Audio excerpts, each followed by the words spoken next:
Continuano gli appuntamenti della Settimana della Cultura promossa dal Comune di Agrigento in collaborazione con il Parco Archeologico Valle dei Templi, con l'appuntamento di ieri sera presso la Biblioteca Comunale La Rocca. Abbiamo voluto inserire questo momento di incontro nell'ambito della settimana organizzata in collaborazione con il Parco Archeologico, che vede oggi l'iniziativa dal titolo Leggere la città, luoghi e protagonisti del territorio, che ci rivedrà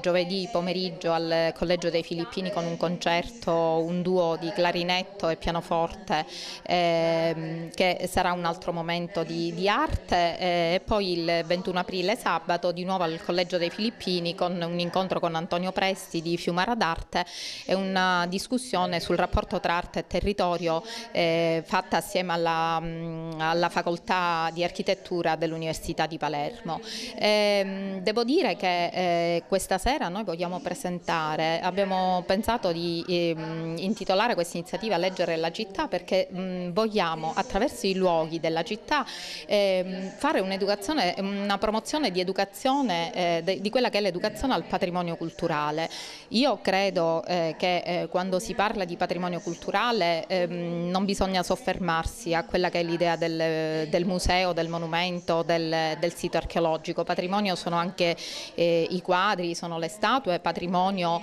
sono le fotografie, i filmati, i libri essenzialmente. Patrimonio sono anche le attività artigianali, gli usi, i costumi di un territorio, le credenze e le tradizioni. Noi questa sera vogliamo fare questo, percorrere la nostra città attraverso brani tratti da letture selezionate che rievocano luoghi e personaggi del nostro territorio, proprio per leggere la nostra città, per capire come nel corso dei secoli